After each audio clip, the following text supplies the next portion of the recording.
Endrick was the guy everyone was hyping up when he signed for Real Madrid. I mean, we're talking a $60 million Wonderkid from Brazil, the next Vinícius, the next Neymar, the guy who was supposed to run the show for Los Blancos for years to come. But here we are today, and he hasn't played a competitive game of football in over 5 months. He's been sidelined, warming the bench and pretty much invisible to Xabi Alonso. So, how did we end up here? How did one of the most talked about talents in football end up fighting for his career before it even really started?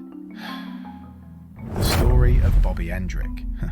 Back in 2022, when Real Madrid snagged Endrick, everyone knew it was a huge deal. I mean, Barcelona, Chelsea, Arsenal, they all wanted him, but Madrid wasn't messing around this time.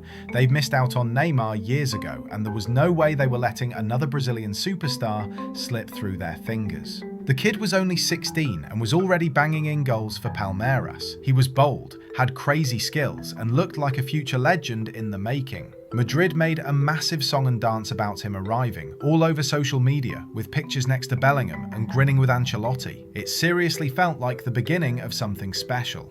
But man, in football, timing really is absolutely everything. The thing is, by the time Endrick actually joined Madrid, their attacking lineup was already totally stacked. Vinícius and Rodrigo had gone from prospects to full-blown stars, and then, bam, Kylian and Mbappé showed up as the new main guy. All of a sudden, Endrick, who everyone thought was the future number 9, looked more like the fourth option in a squad already overflowing with insane talent up front.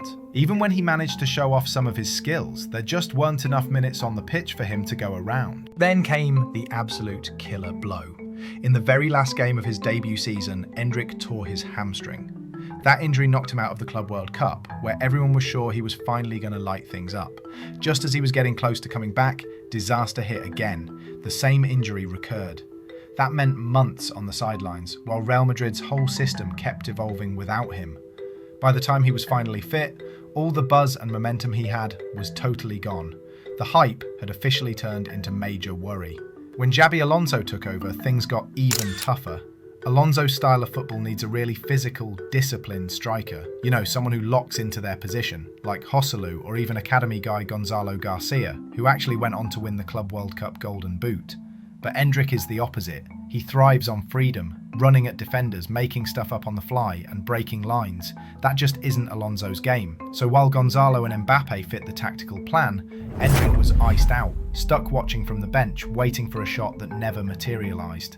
Sure, Real Madrid handed Endrick the legendary number 9 shirt worn by guys like Ronaldo and Benzema. It was supposed to be a massive sign of faith, a promise he was the future. But a cool jersey doesn't get you minutes. It's been 5 months since he played a competitive game, and that's 5 straight games he spent planted on the bench. Brutal.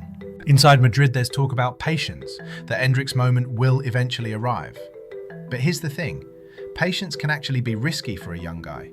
When you're 19, you need to be playing. You need rhythm, you need confidence, not spending cold nights on the bench watching everyone else take your minutes. A loan move in January could seriously be his lifeline, because if he just stays put in Madrid without actually playing, his development could just completely stall out, and that dream that started with so much buzz could just quietly disappear. Look, Endrick still has time. He's still the incredible player who was tearing it up in Brazil when he was 16, but all the talent in the world means nothing if you don't actually get to use it. So, maybe leaving Real Madrid, even if it's just for a bit, isn't a setback. Maybe it's the only way he can actually move forward. And that's been today's story, a deeper look into football's biggest names, forgotten stars and rising talents. If you enjoyed this breakdown, make sure to like, subscribe and turn on notifications so you don't miss the next episode. This has been Ranking Reporter, where football meets storytelling.